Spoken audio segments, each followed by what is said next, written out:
നമ്മുടെ ഈ കാർപോർച്ചിൽ എടുക്കുന്ന ബ്ലാക്ക് ജെയിൻറ്റ് ഗോരാമിക്ക് ചിക്കൻ ഫീഡ് ചെയ്യുന്ന വീഡിയോ ചെയ്യാമെന്ന് ഞാൻ പറഞ്ഞിട്ടുണ്ടായിരുന്നു. നമ്മൾ വാട്ടർ ചേഞ്ച് ചെയ്തതിന് ശേഷം ചെയ്യാമെന്നാണ് പറഞ്ഞിട്ടുണ്ടായിരുന്നത്. അപ്പോൾ നമ്മൾ കുറച്ച് നാൾ മുമ്പ് വാട്ടർ ചേഞ്ച് ചെയ്തിട്ടുണ്ടായിരുന്നു. അതുകൊണ്ടാണ് അധികം അഴുക്ക് കാര്യങ്ങളൊന്നും ഇല്ലാത്തത്. വെള്ളം അത്യാവശ്യം നല്ല ക്ലിയർ ആയിട്ട് തന്നെ നിൽക്കുന്നുണ്ട്. അപ്പോൾ നമ്മൾ ഫീഡിങ് ചെയ്യുമ്പോൾ നിങ്ങൾക്ക് ക്ലിയർ ആയിട്ട് കാണാൻ പറ്റും. അതുകൊണ്ടാണ് നമ്മൾ വാട്ടർ ചേഞ്ച് ചെയ്തതിന് ശേഷം ഫീഡിങ് വീഡിയോ ചെയ്യാമെന്ന് പറഞ്ഞത്. ഇത് നമ്മുടെ കയ്യിലുള്ള വലിയ ബ്ലാക്ക് ജെയിൻറ്റ് ഗോരാമികളിൽ ഒന്നാണ്. ഏകദേശം ഒരു 1 ഫീറ്റ് നീളം വരുന്നുണ്ട്, സൈസ് വരുന്നുണ്ട്. നല്ല രീതിയിൽ അഡാപ്റ്റ് ആയിട്ടുള്ള നമ്മളിവിടെ ഇണങ്ങിയിട്ടുള്ള ഒരു ബ്ലാക്ക് ജെയിൻറ്റ് ഗോരാമിയാണ്. അത്യാവശ്യം നല്ല ഹെൽത്തി ആയിട്ടുള്ള ബോഡിയാണ്. നമ്മൾ നോൺ വെജ് ഫീഡ് ചെയ്യാനായിട്ട് തുടങ്ങിയപ്പോൾ, അതായത് ചിക്കൻ ഫീഡ് ചെയ്യാനായിട്ട് തുടങ്ങിയതിന് ശേഷം ഇതിൻ്റെ ബോഡി അത്യാവശ്യം നല്ല രീതിയിൽ വണ്ണം, അതായത് കുറച്ച് ഫാറ്റായ പോലെ നമുക്ക് തോന്നുന്നുണ്ട്. കാരണം ഹൈ പ്രോട്ടീൻ ഫുഡുകളൊക്കെ നമ്മൾ ഫീഡ് ചെയ്യുമ്പോൾ ഇവരുടെ സൈസ് പെട്ടെന്ന് തന്നെ ഇൻക്രീസ് ആവും. പെല്ലറ്റ് ഫുഡ് അല്ലെങ്കിൽ വെജിറ്റേറിയൻ ഫുഡൊക്കെ കൊടുക്കുന്നതിനേക്കാളും. നമ്മുടെ കയ്യിലുള്ള ജെയിൻറ്റ് ഗോരാമികളിൽ ഈ ഒരു ജെയിൻറ്റ് ഗോരാമിക്ക് മാത്രമാണ് നമ്മൾ നോൺ വെജ് ആയിട്ട് ഈ ചിക്കൻ ഫീഡ് ചെയ്യുന്നത്. അതിൻ്റെ കാരണം എന്താണെന്ന് ഞാൻ കഴിഞ്ഞ വീഡിയോയിൽ, അതിന് മുമ്പ് ചെയ്ത വീഡിയോയിൽ പറഞ്ഞിട്ടുണ്ടായിരുന്നു. അതിൻ്റെ റീസൺ എന്താണെന്ന് വെച്ച് കഴിഞ്ഞാൽ, ഈ ഒരു വെള്ളം മാത്രമാണ് പ്രോപ്പറായിട്ട് കണ്ടീഷൻ ആവാണ്ട് കിടക്കുന്നത്, ഈ ടാങ്കിലെ വെള്ളം. കാരണം ഇത് കാർപോർച്ചിൻ്റെ ഉള്ളിലായതുകൊണ്ട് സൺലൈറ്റ് ഇതിനകത്തേക്ക് ഡയറക്റ്റ് അങ്ങനെ അടിക്കുന്നില്ല. അതുകൊണ്ടാണെന്ന് തോന്നുന്നു ഈ ഒരു ജെയിൻറ്റ് ഗോരാമി മാത്രം പെല്ലറ്റ് ഫുഡ് ശരിക്കും കഴിക്കുന്നില്ല. കുറച്ച് കഴിച്ചിട്ട് ബാക്കി അത് വേസ്റ്റ് ആക്കി ഇടുകയാണ്. അങ്ങനെയാണെന്നുണ്ടെങ്കിൽ ന്യൂട്രീഷൻ പ്രോബ്ലം ഒക്കെ വരാനായിട്ട് സാധ്യതയുണ്ട്, ഹെൽത്തിനെയൊക്കെ ബാധിക്കാൻ സാധ്യതയുണ്ട്. അതുകൊണ്ടാണ് നമ്മൾ ഇതിന് ഈ ഒരു നോൺ വെജ് ഫുഡ് കൊടുത്ത് തുടങ്ങിയത്. പിന്നെ നമ്മൾ ഇലവർഗ്ഗങ്ങളാണ് കൊടുക്കുന്നത്. അതായത് സാൽവീനിയ ചെടി പോലുള്ള ചെടികളാണ് ഇട്ട് കൊടുക്കുന്നത്. നല്ല രീതിയിൽ കഴിക്കും. അപ്പോൾ ഇതാണ് ഏറ്റവും കൂടുതൽ ഇഷ്ടം കഴിക്കാനായിട്ട്, മീറ്റ് പോലുള്ള സംഭവങ്ങൾ. ചെടികൾ നമ്മൾ ഇട്ട് കൊടുക്കുന്ന സമയത്ത് ആദ്യം കുറച്ച് കഴിക്കും.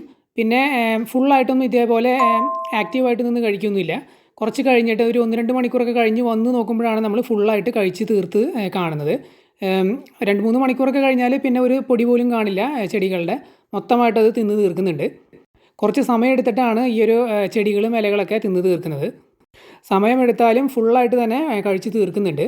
അപ്പോൾ ഇതിനെ നമ്മൾ മെയിനായിട്ട് ഫീഡ് ചെയ്യുന്നത് ഈ ഒരു ചിക്കനും പിന്നെ ഈ വെജിറ്റേറിയൻ ഫുഡുകളുമാണ്, ഈ ഇലകളുമാണ്. പെല്ലറ്റ് ഫുഡ് കൊടുക്കുന്നത് നമ്മൾ നിർത്തിയിട്ടുണ്ട് കുറച്ച് നാളായിട്ട്.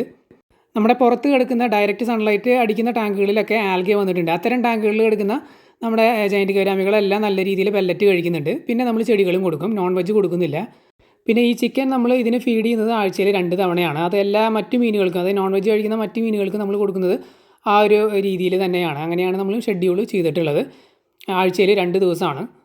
ചിക്കൻ ആയതുകൊണ്ടാണ് 2 ദിവസം, ഡൈജസ്റ്റ് ആവാനായിട്ട് സമയം എടുക്കുന്നതുകൊണ്ട്. ചെമ്മീനൊക്കെ ആണെന്നുണ്ടെങ്കിൽ 3 തവണ 3 പ്രാവശ്യമൊക്കെ ആയിട്ട് കൊടുക്കുക ആഴ്ചയിൽ. കാരണം ചെമ്മീൻ ചിക്കനേക്കാളും ഫാസ്റ്റായിട്ട് ഡൈജസ്റ്റ് ആവും. ഇത്തരത്തിൽ നമ്മൾ ഷെയ്ഡിന് കീഴിൽ ഉള്ള ടാങ്കുകളൊക്കെ ആണെന്നുണ്ടെങ്കിൽ വാട്ടർ ചേഞ്ച് ചെയ്യുന്ന സമയത്ത് സോൾട്ട് ആഡ് ചെയ്ത് കൊടുക്കുന്നത് നല്ലതാണ്. കാരണം ഇതുപോലെ നോൺ വെജ് ഒക്കെ ഫീഡ് ചെയ്യുമ്പോൾ വെള്ളത്തിൽ ഇൻഫെക്ഷനും കാര്യങ്ങളൊക്കെ വരാൻ സാധ്യതയുണ്ട്. സാധാരണ നമ്മൾ ഇലവർഗ്ഗങ്ങളും അല്ലെങ്കിൽ പെല്ലറ്റ് ഫുഡും കൊടുക്കുന്നതിനേക്കാളും വെള്ളം പെട്ടെന്ന് മോശമാവും ഇതുപോലുള്ള നോൺ വെജ് ഫുഡ് കൊടുത്തിട്ട് ഇവർ പ്രൊഡ്യൂസ് ചെയ്യുന്ന വേസ്റ്റിന്. വെള്ളത്തിൽ അമോണിയൊക്കെ സ്പൈക്ക് ആവാനുള്ള സാധ്യത വളരെ കൂടുതലാണ് നോൺ വെജ് ഫീഡ് ചെയ്യുന്ന ടാങ്കുകളിൽ. അതുകൊണ്ടാണ് നമ്മൾ വാട്ടർ ചേഞ്ച് ഒക്കെ ചെയ്യുന്ന സമയത്ത് ഓൾറെഡി കുറച്ച് സോൾട്ട് ആഡ് ചെയ്ത് കൊടുക്കുകയാണെന്നുണ്ടെങ്കിൽ പെട്ടെന്നുള്ള എന്തെങ്കിലും ഇൻഫെക്ഷനൊക്കെ തടയാനായിട്ട് പറ്റും. പിന്നെ എയറേഷൻ കാര്യങ്ങളെല്ലാം നമ്മൾ കൊടുക്കുന്നുണ്ട് ഓരോ ദിവസം ഇടവിട്ട്. എയറേഷൻ കൊടുക്കുന്നതുകൊണ്ടുള്ള ഗുണങ്ങളെക്കുറിച്ചുള്ള ഒരു വീഡിയോ നമ്മൾ തൊട്ട് മുമ്പ് അപ്ലോഡ് ചെയ്തിട്ടുണ്ടായിരുന്നു. ജസ്റ്റ് വെള്ളത്തിലേക്ക് എയർ സർക്കുലേഷൻ അല്ലെങ്കിൽ ഓക്സിജൻ പ്രൊവൈഡ് ചെയ്യുക എന്നുള്ളത് മാത്രമല്ല, മീനിനെ സ്ട്രെസ് ഫ്രീ ആയിട്ട് നിർത്താനും എയറേഷൻ ഹെൽപ്പ് ചെയ്യാറുണ്ട്. പ്രത്യേകിച്ച് ഞാൻ എടുത്തു പറഞ്ഞിട്ടുണ്ടായിരുന്നു, ഇതുപോലെ നോൺ വെജ് ഒക്കെ ഫീഡ് ചെയ്യുന്ന മീനുകളാണെന്നുണ്ടെങ്കിൽ അവരെ നല്ല ആക്റ്റീവാക്കി നിർത്താനായിട്ട്. അതായത് അവർ ഈ ഒരു വെള്ളച്ചാട്ടം അതുപോലെ തന്നെ ബബിൾസും കാര്യങ്ങളൊക്കെ വരുന്ന സമയത്ത് അതിൻ്റെ അടുത്ത് പോയി നല്ല രീതിയിൽ നീന്തുക, കളിക്കുക കാര്യങ്ങളൊക്കെ ചെയ്യുമ്പോൾ അവർക്ക് നല്ലൊരു എക്സസൈസാണ്. അപ്പോൾ മെറ്റബോളിസം ബൂസ്റ്റ് ആവാനും അവരുടെ ഡൈജഷൻ പെട്ടെന്ന് നടക്കാനും അവർ ആക്റ്റീവായിട്ട് നിൽക്കുകയാണെങ്കിൽ, അതായത് നല്ല രീതിയിൽ ആക്റ്റീവായിട്ട് നമുക്ക് അവരെ നിർത്താൻ സാധിക്കുകയാണെന്നുണ്ടെങ്കിൽ, അത് ബോഡിയൊക്കെ നല്ല രീതിയിൽ അനങ്ങി നിൽക്കുകയാണെന്നുണ്ടെങ്കിൽ ഇവരുടെ മെറ്റബോളിസമൊക്കെ ഫാസ്റ്റായി ഡൈജഷനൊക്കെ പ്രോപ്പറായിട്ട് നടക്കും. അല്ലാതെ ജസ്റ്റ് ഒരു വാട്ടർ മൂവ്മെൻറ്റോ കാര്യങ്ങളോ ഇല്ലാതെ ഐഡിയലായിട്ടുള്ള വെള്ളത്തിലാണെങ്കിൽ ഇവർ കൂടുതലും അനങ്ങാതെ നിൽക്കുകയായിരിക്കും ചെയ്യുന്നത്. അപ്പോൾ ഡൈജഷൻ കുറച്ച് സ്ലോ ആയിരിക്കും. ആ സമയത്തൊക്കെ നമ്മൾ കുറച്ച് ഓവർഫീഡൊക്കെ ആയിട്ടുണ്ടെങ്കിൽ ചിലപ്പോൾ ഡൈജസ്റ്റീവ് പ്രോബ്ലം വരാൻ സാധ്യതയുണ്ട്. അതുകൊണ്ട് എയറേഷനും അതുപോലെ ഏതെങ്കിലും രീതിയിലുള്ള വാട്ടർ സർക്കുലേഷനൊക്കെ വെള്ളത്തിൽ കൊടുക്കുന്നത് വളരെ നല്ലതാണ്. അതുപോലെ തന്നെ നിങ്ങൾ മീനുകളെ വളർത്തുന്നവരാണെന്നുണ്ടെങ്കിൽ ശ്രദ്ധിച്ച് കാണും, നമ്മൾ എയറേഷൻ കൊടുക്കാത്ത ടാങ്കുകളിലൊക്കെ ഇതുപോലെ മീൻ നിൽക്കുമ്പോൾ നമ്മൾ പെട്ടെന്ന് വരുമ്പോൾ ഇവർ പേടിക്കുന്നത് കാണാം. ഏതെങ്കിലും ഒരു സൈഡിലേക്ക് പെട്ടെന്ന് തെന്നി മാറുന്നതൊക്കെ കാണാം. അതേസമയം നമ്മൾ എയറേഷൻ ഓൺ ചെയ്തിട്ടുള്ളൊരു ടാങ്കുകളിലാണെന്നുണ്ടെങ്കിൽ നമ്മൾ അതുപോലെ സഡനായിട്ട് വരുമ്പോൾ ഇവർ പെട്ടെന്ന് പേടിക്കാറില്ല. കാരണം അതിനകത്ത് ഓൾറെഡി അത്തരത്തിലുള്ളൊരു വാട്ടർ മൂവ്മെൻറ്റ് ഉള്ളത് കൊണ്ടാണ്. ഇവർ ഓൾറെഡി ഇത്തരം കാര്യങ്ങളിൽ നിന്നൊക്കെ അവരെ ഡിസ്ട്രാക്റ്റ്, ഇവരുടെ ശ്രദ്ധ തിരിക്കുന്ന കുറച്ച് സംഭവങ്ങളാണ്. ഇപ്പോൾ ഈ ഒരു സംഭവം നമ്മൾ ക്ലിയറായിട്ട് നമുക്ക് മനസ്സിലായത് എപ്പോഴാണെന്ന് വെച്ച് കഴിഞ്ഞാൽ, നമ്മൾ നമ്മുടെ വീടിൻ്റെ മുകളിൽ, അതായത് ടെറസിൻ്റെ മുകളിൽ അക്വേറിയങ്ങളിൽ കുറച്ച് നട്ടറുകളെ വളർത്തിയിട്ടുണ്ടായിരുന്നു.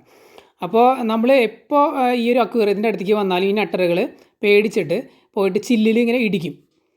അത് നമ്മൾ എയറേഷൻ ഓഫ് ചെയ്തിട്ട സമയത്ത്. എയറേഷൻ ഓൺ ചെയ്തിട്ടിരിക്കുന്ന സമയത്താണെങ്കിൽ നമ്മൾ എങ്ങനെ എന്ത് ഡാൻസ് കളിച്ചാലും അക്വേറിയത്തിൻ്റെ മുമ്പിൽ അവർക്കൊരു കുഴപ്പമില്ല. കാരണം എന്തുകൊണ്ടാണെന്ന് വെച്ച് കഴിഞ്ഞാൽ ഞാൻ പറഞ്ഞിട്ടുണ്ടായിരുന്നു ഇന്നലത്തെ വീഡിയോയിൽ. അതായത് നമ്മൾ അക്വേറിയത്തിനകത്ത് എയറേഷൻ സെറ്റ് ചെയ്യുന്നത്, ഫൗണ്ടൻ സെറ്റ് ചെയ്യുന്നത്, ഏതെങ്കിലും രീതിയിലുള്ള വാട്ടർ മൂവ്മെൻറ്റ്സ് സെറ്റ് ചെയ്യുമ്പോൾ ഇവർക്ക് അതൊരു ഡിസ്ട്രാക്ഷനാണ്. ഇവരുടെ ശ്രദ്ധ തിരിഞ്ഞു പോകുന്ന കുറച്ച് സംഭവങ്ങളാണ് വെള്ളത്തിനകത്ത് നടക്കുന്നത്. അപ്പോൾ അതുകൊണ്ടാണ് ഇവർ പേടിക്കാത്തത്. നമ്മൾ എയറേഷൻ ഓഫ് ചെയ്ത് കഴിഞ്ഞിട്ട് ജസ്റ്റ് ഒരു എന്തെങ്കിലും ഒരു മൂവ്മെൻറ്റ് ഉണ്ടാക്കി കഴിഞ്ഞാൽ ഇവർ പെട്ടെന്ന് പേടിച്ച് ചില്ലിലൊക്കെ പോയി ഇടിക്കും. ഈ സംഭവം നിങ്ങൾ നമ്മുടെ ഷാർക്കിനൊക്കെ കേട്ടിട്ടുണ്ടാവും. നമ്മുടെ ഈ റെഡീസൻ ഷാർക്ക്, അതായത് ഈ ആസാം വാള അല്ലെങ്കിൽ ടൈഗർ ഷാർക്ക് എന്നൊക്കെ പറയുന്ന സംഭവത്തെ അക്വേറിയത്തിലിട്ട് വളർത്തുമ്പോൾ ഇതേപോലെ നമ്മൾ എയറേഷനൊക്കെ ഓഫാക്കി ശാന്തമായി നിൽക്കുന്ന സമയത്ത് പെട്ടെന്ന് നമ്മൾ അക്വേറിയത്തിൻ്റെ ഫ്രണ്ടിലേക്ക് വരുമ്പോൾ ഇവർ ചില്ലിൽ പോയി അങ്ങ് ഇടിക്കും. ഇവർ പേടിച്ചിട്ട് തെന്നി മാറുന്നതാണ് നമ്മുടെ നിഴൽ കാണുമ്പോൾ. പക്ഷേ അക്വേറിയത്തിലൊക്കെ പോയി ഇടിച്ച് ചില കേസുകളിലൊക്കെ അക്വേറിയം ഡാമേജ് ആയ കേസുകളൊക്കെ നമ്മൾ കേട്ടിട്ടുണ്ട്. അതുകൊണ്ടാണ് എപ്പോഴും ഇവരെ നല്ല ആക്റ്റീവായിട്ട് നിർത്താൻ വേണ്ടിയിട്ടും ഇവരുടെ ശ്രദ്ധ ഫുൾ ടൈം ഇങ്ങനെ ഏകാന്തമായി നിൽക്കാതിരിക്കാൻ വേണ്ടിയിട്ടൊക്കെയാണ് വാട്ടർ മൂവ്മെൻറ്റ്സ് ക്രിയേറ്റ് ചെയ്യാനായിട്ട് പറയുന്നത്. അപ്പോൾ നമ്മൾ കൊണ്ടുവന്ന ചിക്കനും കാര്യങ്ങളെല്ലാം തീർന്നിട്ടുണ്ട്. ഇനി 2-3 ദിവസത്തേക്ക് പുള്ളിക്കാരന് ഫുഡ് കാര്യങ്ങളൊന്നുമില്ല. അതിൻ്റെ ഇടയിൽ നമ്മൾ നേരത്തെ പറഞ്ഞ പോലെ ഇലകൾ കൊടുക്കാറുണ്ട്. അപ്പോൾ അത് നമ്മൾ ഫീഡ് ചെയ്യുന്ന സമയത്ത് സെപ്പറേറ്റ് വീഡിയോ ഞാൻ ചെയ്ത് കാണിക്കാം. വളരെ കൃത്യമായിട്ടുള്ളൊരു ഷെഡ്യൂൾ പറയുകയാണെന്നുണ്ടെങ്കിൽ ഞാൻ തിങ്കളാഴ്ചയും വെള്ളിയാഴ്ചയാണ് നോൺ വെജ് ഫീഡ് ചെയ്യുന്നത്. അതിൻ്റെ ഇടയിൽ ബുധനാഴ്ചയൊക്കെ ആയിട്ടാണ് ഇലകൾ ഫീഡ് ചെയ്യുന്നത്. പിന്നെ ഈ നോൺ വെജ് ഐറ്റംസ് ഒക്കെ ഫീഡ് ചെയ്യുമ്പോൾ ഫ്രീസറിൽ നിന്ന് എടുത്ത് അത് റൂം ടെമ്പറേച്ചറിലേക്ക് കൊണ്ടുവന്നതിന് ശേഷം മാത്രമേ ഫീഡ് ചെയ്യാവൂ. അല്ലാതെ തണുപ്പൊന്നും മാറാതെ കൊണ്ടുവന്ന് ഡയറക്റ്റ് ഫീഡ് ചെയ്യരുത്. പിന്നെ നമ്മൾ കൈയൊക്കെ ഇടുമ്പോൾ നമ്മുടെ കയ്യിലൊക്കെ കടിക്കാറുണ്ട്. അത്ര ഹാർഡായിട്ടൊന്നും വേദന കാര്യങ്ങളൊന്നും എടുക്കുന്നില്ല. എന്നാലും നല്ല ഹാർഡായിട്ട് കടിക്കുമ്പോൾ ചെറുതായിട്ടൊരു ഇത് വരും. പക്ഷേ കൈ ബ്ലീഡ് ആവുന്ന കാര്യങ്ങളൊന്നുമില്ല. പക്ഷേ നമ്മൾ കേട്ടിട്ടുണ്ട് സ്നേക്ക് ഹെഡൊക്കെ ആണെന്നുണ്ടെങ്കിൽ ഇങ്ങനെ കൈ ഇടാനൊന്നും പറ്റില്ല, ബ്ലീഡാവും. ഇത് കുറച്ച് ഹാർഡായിട്ട് കടിക്കുന്നുണ്ട് എങ്കിലും നമുക്ക് മുറിവൊന്നും വരാത്തതിൻ്റെ കാരണം അതിന് ഷാർപ്പായിട്ടുള്ള അങ്ങനെ പല്ലുകളില്ല. ചെറിയ രീതിയിലുള്ള ഒരു ഉരസൽ വരുന്നുണ്ട് എങ്കിലും കൈ മുറിയാൻ പാകത്തിന് അത്ര ഷാർപ്പായിട്ടുള്ളൊരു ഇത് നമുക്ക് ഫീൽ ചെയ്യുന്നില്ല. ഞാൻ ജസ്റ്റ് ഒന്ന് ടെസ്റ്റ് ചെയ്ത് നോക്കിയതാണ് പെയിൻ ഉണ്ടോ എന്നറിയാൻ വേണ്ടിയിട്ട്. എന്തെങ്കിലും ഡൗട്ട് ഉണ്ടെങ്കിൽ കമൻറ്റ് ചെയ്ത് ചോദിക്കുക. തീർച്ചയായിട്ടും നമ്മൾ റിപ്ലൈ തരുന്നതായിരിക്കും.